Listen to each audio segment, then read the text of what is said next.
Breaking news, a sheriff's deputy shot in Fannin County. The latest on their condition and what led to gunfire.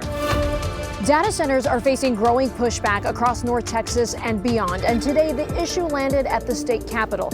I'll explain what lawmakers heard and what could change. Rain is back in the forecast. Not a whole lot the next couple of days, but a little bit higher coverage on Sunday. The rainfall timeline coming up. A North Texas family blindsided by a devastating diagnosis. How their children became each other's life-saving match. We were so scared. And DeSoto residents worried every time it rains as their properties erode into a creek. Why they're not happy with the city's plan to address it. And we begin with new details on breaking news in Fannin County. A sheriff's deputy is recovering after getting shot while responding to a call. It happened at a property this afternoon on County Road 5012 in Leonard. Jobin Puniker explains what happened. It is just one gravel road that leads to the home where this all happened. It has been shut off to all traffic since about 4 o'clock this afternoon. There are still detectives on scene with the Rangers as well as the Fannin County Sheriff's Department. Now, we are in the town of Leonard. We are limited on details. The Fannin County Sheriff's Department does confirm to us one of their deputies was shot. That deputy was taken to a nearby hospital, and late tonight we've learned that deputy has been released from the hospital and will make a full recovery. The sheriff also confirms the suspect has died. Now, we are told the suspect is a man who lives on the property. It's still unclear what happened. The sheriff's department says the deputy was responding to a call here and was immediately fired on. Now, the TMPA, the Texas Municipal Police Association, calls it, quote, an ambush.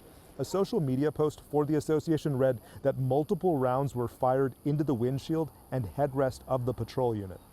Now, one neighbor recalls hearing a series of gunshots, and then within minutes, a cavalry of police vehicles rushed down their road. The family for the suspect stood outside the police perimeter. They've asked for some space. They say, quote, we are grieving. Now, we've had some contact with the Fannin County Sheriff.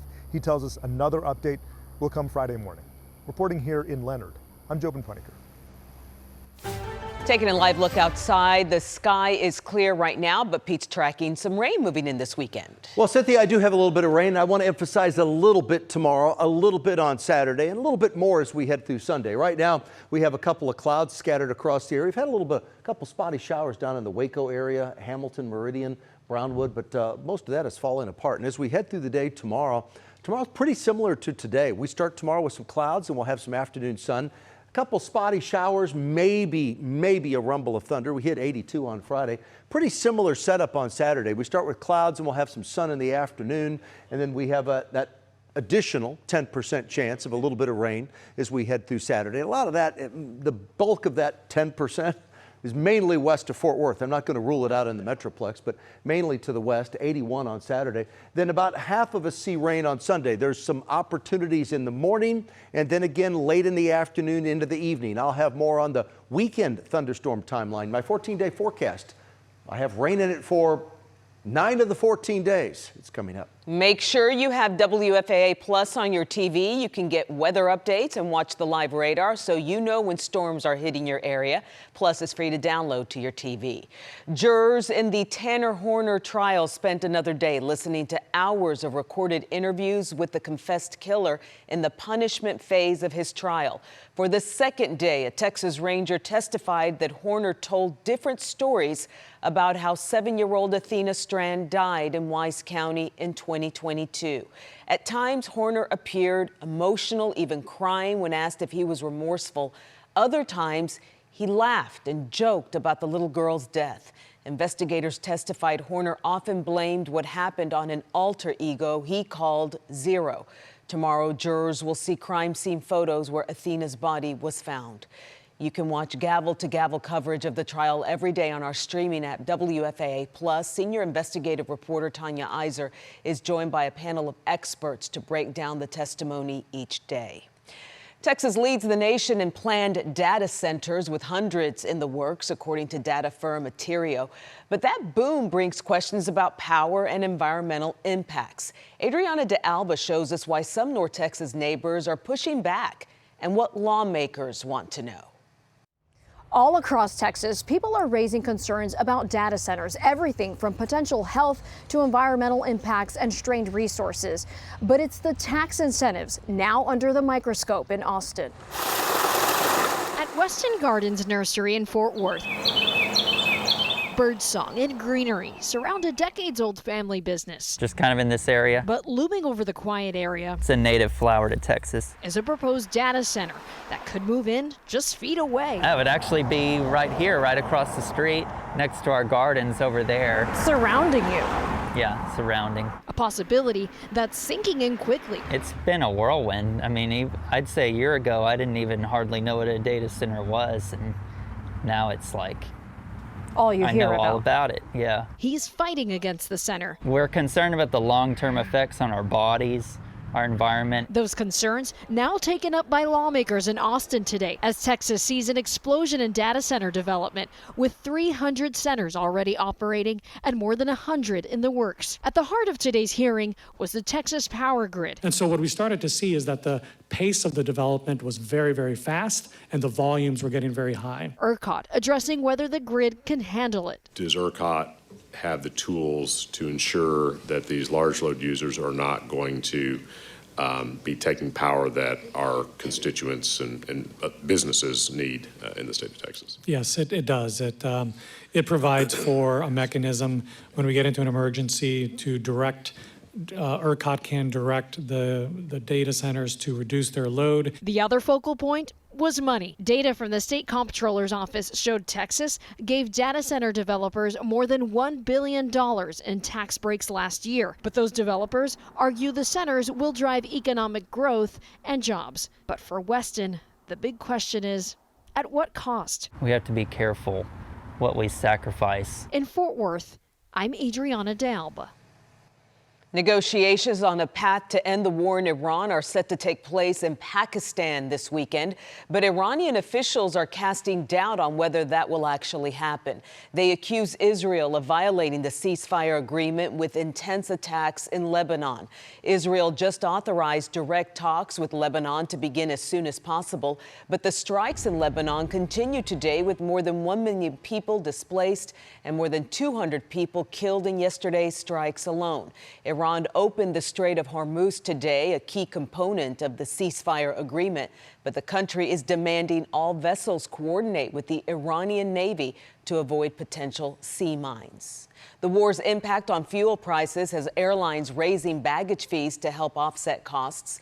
Fort Worth-based American Airlines becomes the latest carrier to do so. Passengers will have to pay $50 for their first bag, $60 for the second, and $200 for a third checked bag. Customers can save $5 by paying in advance online or on the app. Southwest, Delta, United, and JetBlue have also increased baggage fees. When your child is faced with a serious medical condition, it is devastating and magnified when several of your children face a serious challenge at the same time. Kevin Reese has the story of a Collin County family who wanted to share it and the message of hope their 4 children now share. When you first meet Divine and Siri Mabo, Siri, when did you come to the U.S.? this usually happens. How old were you? My age is irrelevant. The Siri on your iPhone Age is irrelevant. tends to interrupt. Of course. Is that the problem? That's the problem. Every time. But then you notice Like, we actually have a pair of them up there. the much more important voices at the top of their living room stairs. It was a very scary time for our family. Like, we were so scared. They met in their native Cameroon, got married in San Antonio, but only after they made sure a common West African disease would not be part of that marriage. And sickle cell is very prevalent in that part of Africa. Sickle cell disease is the genetic disorder where normally round red blood cells turn crescent-shaped, blocking blood flow. Severe pain, organ damage, early death are often part of a diagnosis. So in Cameroon, before they got married, they made sure they got tested. We got results that said that we were both not carriers of the sickle cell trait.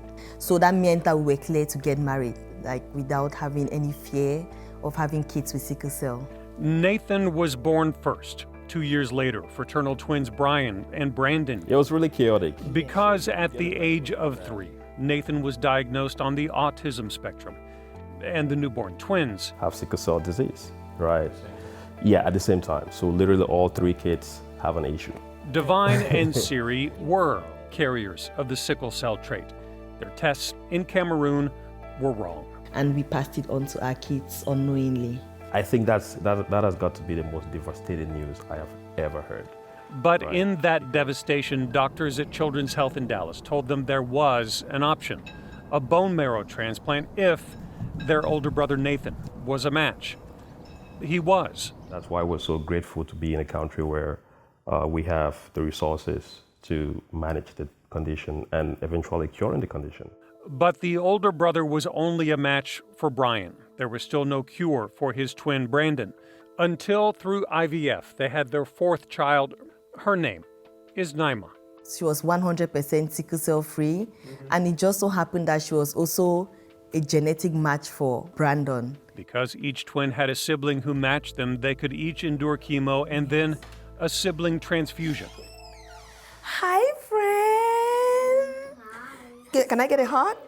Yeah. Hi, Brad. Hi, Sitka. Yeah. Hi, Nathan. Can I get a hug? Nathan is 8 now. The twins are 6. Naima is 3. And some of this journey, I was sick. they do understand. My sister gave one of her bone marrow to me. Was gave to me by Nathan, because he knows me. Their story is in a memoir Siri Mabel has written. It's called Conceived. And the Mabel started a foundation for awareness about autism and about sickle cell disease. Create resources for families that are going through this, or to prevent other families from going through what we went through. And get folks to just test. Meanwhile, those pictures at the top of the stairs are a testament to that. Each twin paired with the sibling who saved them, while sharing the message about testing and life-saving treatment that's helping keep a North Texas family together. To be able to live life to their full potential. In Melissa, Texas, I'm Kevin Reese.